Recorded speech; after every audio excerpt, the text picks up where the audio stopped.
Hey folks, Fernando doing another video for the Modern Survivalist, and in this case talking about food prices, inflation, and war in Ukraine. How is all of this linked? Well, we'll see soon enough. Here we have an article from the Wall Street Journal, an emblematic Western media outlet. You cannot trust the Western media, right? That's what some of you guys think based on the links you've been sending me. I'm not even going to be repeating some of these Russian stooges and socialist websites. If you really think that's more trustworthy than what you see anywhere else, I think you're pretty confused. I take everything with a huge grain of salt. In this case, the Wall Street Journal is telling me that food prices keep going up. Here's what it means for me. It actually kind of checks out because I see food prices going through the roof. Folks, before I go on, I just want to thank everyone that has left your reviews. I'm just 4 reviews away from reaching my 1,000 review goal for the Modern Survival Manual, Surviving the Economic Collapse, very much linked to all of this. So 4 more of you, just be a hero and drop a review there, will be hugely appreciated. So, how shoppers can navigate grocery aisles during the highest inflation in decades. This is inflation. This is bad, right? I mean, I'm going to be making this the too long, didn't read version. How is this going to be affecting you? As I've been telling you all along, poverty, misery, hunger, famine, depending on where you are, it's going to be hitting you in different ways. If you're already in an impoverished country, then increase food prices. As I was talking last time we were talking with Matt, I was explaining how even though Argentina is a massive producer of food, as food prices go up, even if you have enough food so as to feed your entire population 10 times over, all of that gets sent abroad because of profit, because it's more money. And the commie left-wing government that is friends with Chavez, Venezuela, Putin, as well as we call him in Argentina, it's Putin in Argentina. All of these commie left-wing bastards, they have no problem in starving you as long as they benefit, because they're against the big evil corporations. Not so much. If it's putting money in their own pockets, they don't really give a damn. But let's keep looking into this because this is quite interesting. So food prices are going up. This means that what is it? War in Ukraine. This is sending the prices of food up. It couldn't possibly be that they are making even more money than before. I mean, or could it? Oh, wait a minute. This is from Bloomberg. So this is another evil Western media outlet. So what is it that they're telling us? Crop giant Cargill reports biggest profit in 156-year history. That is nice because I'm sure that the Cargill family hasn't got enough money. Those that should not be mentioned. The Cargill family is one of those elite legacy fortunes that have been around for hundreds of years, making more and more money. And as the entire world is worried about starving, about food prices going through the roof and being impossible, they are showing profit like never before. Cargill heads to record profit on booming agricultural market. This is back from last year, 2021. So as they keep booming and making even more profit than ever, the entire world is surprisingly starving. Thankfully, we have a hero against globalism and against the elite, such as Vladimir Putin. Vladimir Putin is going to be saving the West, based on what some of the other guys you send me links to have to say. That yes, he's standing up to globalism and the elite. So that's why Putin is our pal. He's our man, not the evil West. Evil West, that's disgusting. I'm taking my stance with Putin. So here I have in Forbes, Cargill dodges Russian missiles but vows to keep feeding both sides of the Ukrainian war. Damn, that is so confusing. Wait. So evil globalist elite company feeding both sides. So they're not affected in the least. That's interesting. The biggest privately held company in the U.S. has been operating in the area for decades and says food should never be used as a weapon. Of course not. Dear God, no, never.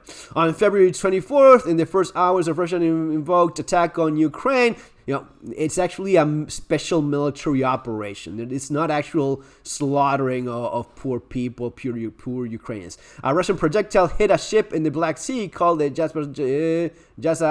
The ship was chartered by Cargill. Oh man, one of the world's biggest grain traders. Since then, Russian guns have pummeled the port city of Yezhin, just east of Odessa. Backed by the Ukrainian government, Cargill's joint venture operates the port, where Cargill says it's struggling to get wheat, corn, and other food crops out of the besieged area and into the hands of hungry people. Despite the assaults, Cargill says it has no plans to abandon Ukraine conflict zones. Of course, those are our heroes then. They're not abandoning the brave Ukrainian people. Come on, Cargill, I knew I could trust on you guys because you're the globalists are on the side of Ukraine, not against the liberator Putin. Nor will they leave Russia. Oh, fuck, that's so confusing. Wait a minute. So it's both sides then. My little rat, running around in my head cannot process this. This is too much. Food and medicine aren't included in the sanctions, according to the U.S. Treasury Department. Food is a basic human right and should never be used as a weapon, according to Cargill website. This region plays a significant role in our global food system and is critical source for key ingredients in basic staples like bread, infant formula, and cereals. By the way, infant formula, you should never give your baby that crap. Your wife, she has breasts. Those are intended to feed babies. Don't buy the crap sold by these bastards, which is awful for your kids.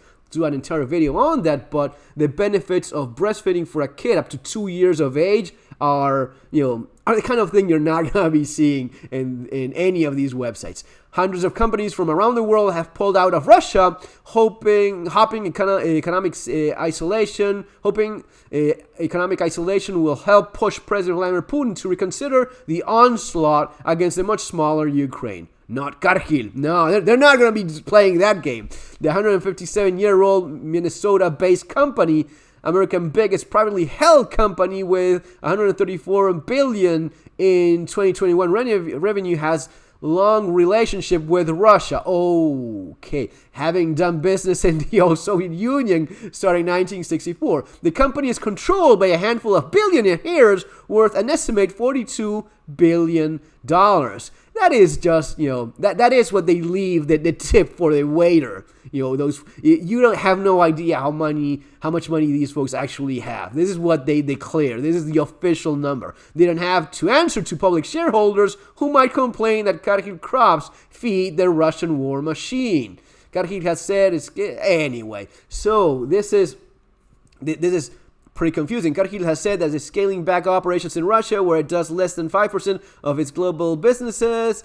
Trade experts say Cargill's decision to remain in the country is also an effort to hold onto market shares where it comes to domestic competition. The real risk for Cargill and its U.S.-based rivals ADM and Bunge is that pulling out of Russian would open up the market for nationalization, according to SP. Okay, anyway. So this is very confusing because we thought that, the elite was against Russia. The globalists are against Russia, but doesn't seem to be all that much the case when it comes out to, what they're actually doing. But, let's look at what the richest man in the planet, our hero Elon Musk, has to say about it. I mean, if there's anyone that's elite, that should be Elon Musk, right? The richest man in the world. As the richest person on Earth. Well, I think Putin is significantly richer than me. You really do, yeah? Yes.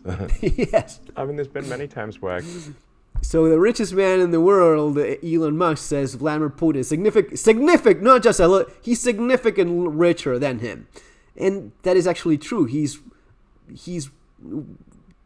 without a doubt the richest, most powerful person on the planet. It's not just the money that he has. He actually owns a country, runs it like his own property. A man like old Joe, that a lot of you guys hate, and I get it. He has no power. He's one of the least powerful people on the planet. He's just a shell of a human being at that age, with that kind of deterioration in his cognitive ability. He's just barely capable of moving around, let alone function in any manner like a healthy adult would.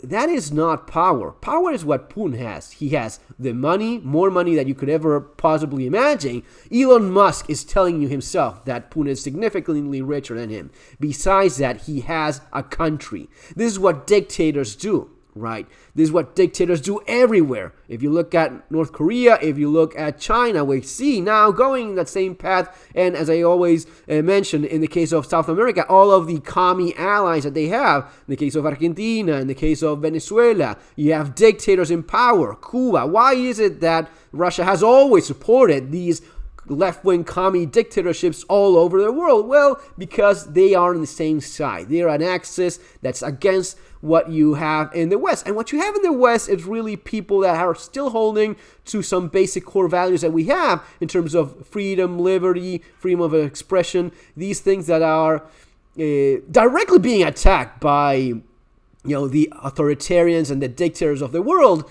but also conveniently ignored by the elites, by your Cargills, by your Rothschilds, by your elites that just see this as okay, how can we make money out of this? Okay, we're going to be selling food to the Russians, to the Ukrainians. We're going to be sending those food prices through the roof. We're going to be having record profit. Yeah, absolutely. We're going to be making a huge deal out of this, just like we did a huge deal out of the pandemic as well. There's just, more opportunities for making even more money. We don't really give a damn about Russia or Ukraine either way. It's just business as always. And if Russians suffer Putin, screw them. And if Ukrainians are bombed to pieces and raped, and there's films of all of this happening, and we just pretend it's not really that much of a big deal. We present an ambiguous agenda on both sides just to keep people somewhat in there in the between. But meantime, we make money as always, and everyone else gets screwed. Guys, that is simply what's going on. Is the analysis that doesn't leave anyone very happy, because you want to be cheering for one side or the other, and deciding on how all of this plays. We're gonna be seeing a lot more poverty than before all over. As I explained in previous videos, this is not going to be getting well anytime soon. The elite could not give a damn about Ukraine. This fantasy that we're siding. No one has sided with Ukraine. That's why they got attacked, and that's why they're being bombed to pieces, because they have no allies. If they had allies, it would be part of NATO. If they had allies, Germany would not still keep on buying energy from Russia, as they keep on doing even now. If they had any allies, if anyone had been on the side of Ukraine after Russia first invaded in 2014, you wouldn't have had the FIFA World Cup in Russia, pretending nothing ever happened. But that's why these people are screwed. That's why they're fighting a war against a much more powerful enemy, and you're seeing what you're seeing if you want to see it. If not, you just look the other way, pretend that's not really happening. They're crisis actors or whatever. Guys, anyway, complicated for everyone all over. Prepare as best as you can. You have the website, you have my books, you have this one, and you have this other one, which I both recommend you getting. That's why I wrote them. See you on our next video. Take care.